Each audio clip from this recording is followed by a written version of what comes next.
Hi, it's Nick Vujicic here, and I just want to speak to everyone who's been bullied before.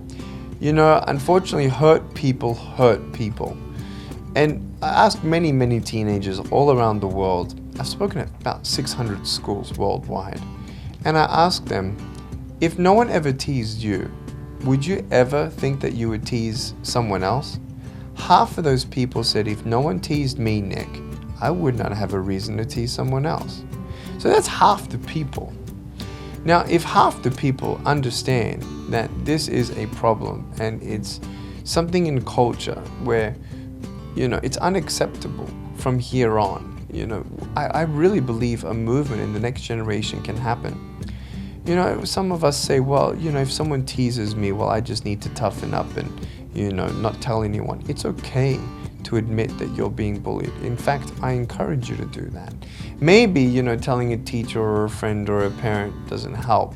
But what I'm actually calling you to do is give yourself some credit. You know, I don't care how you look. I don't care how smart you are. I don't care how beautiful or not beautiful you think you are. I don't care what job you're going to get, what money you're going to have. I don't care. My son, I don't care how he looks. I love him. As long as he does his best, that's all I can ask from him. And I will encourage him when he does something good. And I will encourage him when he does something bad. Will I discipline him? Yes, in a good balance, a healthy balance. But to always nurture in love and always affirm his value by me telling him that he is beautiful and spending time with him. You know, spending time with my son is probably the best way in how I can show my love to him. More than an excellent university, my son needs an excellent father. So I want to try and be that. Even better than a speaker, I want to be an excellent father, an excellent husband. So as people, it's not about what we do, it's about who we are. So I want to ask you, who are you? Are you teasing people? Are you part of the problem? Because if you're part of the problem, I want to talk to you too. You know, stop it. You don't know who you're teasing if they're already on the edge of giving up. Many people who tease me had no idea how depressed I was, and they had no idea that at age 10 I tried to commit suicide. You don't know how many people in your school already are thinking of committing suicide, and maybe even written a note to say goodbye to their family. I would hate to be a part of someone's reason to hate their life to the point that they give up. So don't even go near there. Don't tear them down. Build them up. Be their friend. When you don't get a miracle, be a miracle. Well, no one's a friend to me. Why should I be a friend to someone else? Well, if you want more love in this world, you need to start. If you want more generosity in this world, you need to be more generous. If you want to see more integrity in this world, you need to be an example of integrity. No matter what comes, never give up. Just because you can't see hope doesn't mean it's not coming. I'm thankful I decided to stay. So don't give up. I love you. Hold on. Take one day at a time and love, love, love.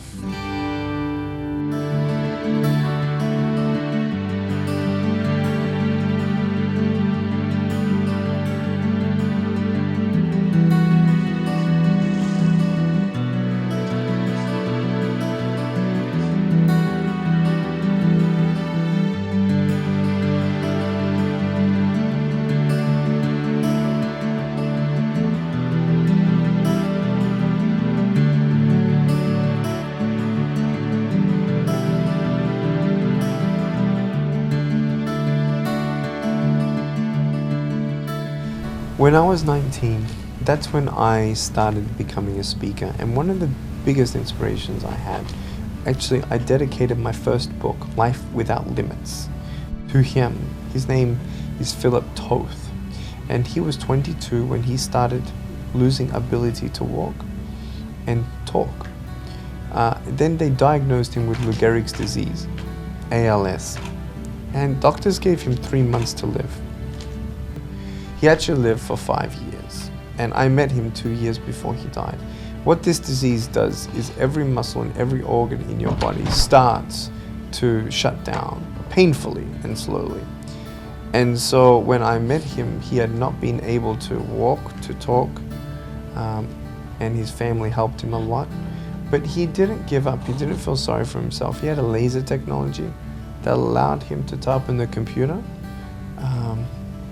And he actually inspired many bedridden people.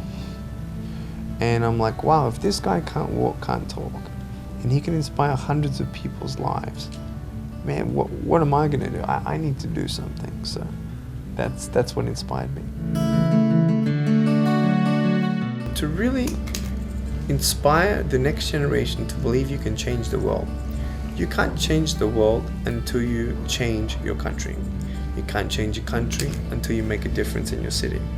And you can't make a difference in your city until you make a difference in your school. You can make a difference in your school.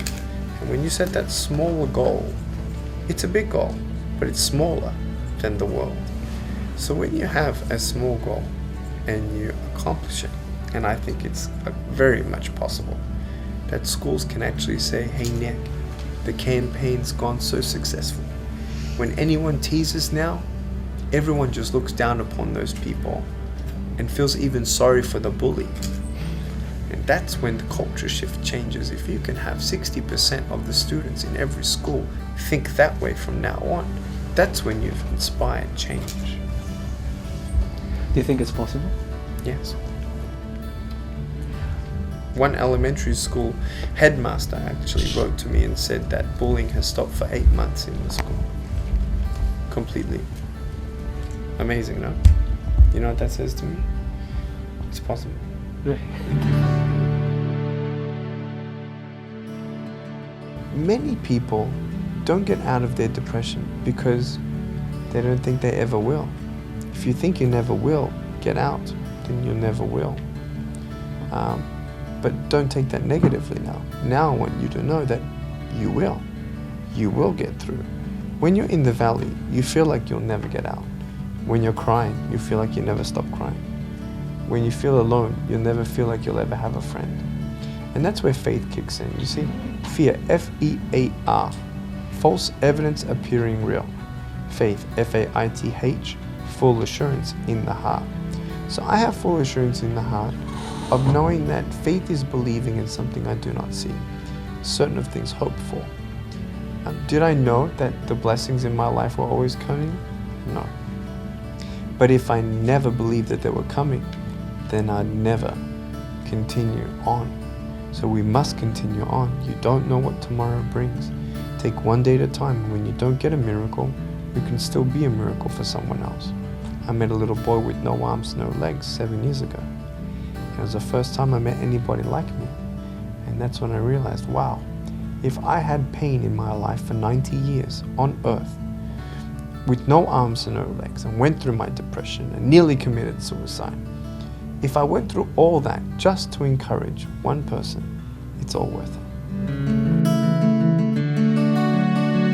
I don't really pay attention to my critics. I mean, I have the people who are my people who keep me grounded, who are my accountability partners, who make sure that I stay humble, who make sure that I'm protected in every way, shape and form. But when critics come, you know, I don't think I have a lot of critics. They're out there for sure. But I think because the main message is always about love, you can't really critique someone about love, you know. And then people say, oh, you know, Nick, you say Jesus too much in your speech. You know, we know you're a Christian, but you're not allowed to say Jesus. Well, you see, you can't just ask for my value and my attitude and don't know where I get it from.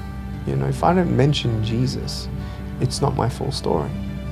So, you know, if people want to know more about me, they go to my website, they go to my books, and they see about my faith. And so it's not like I'm coming here and preaching religion. I'm not preaching religion.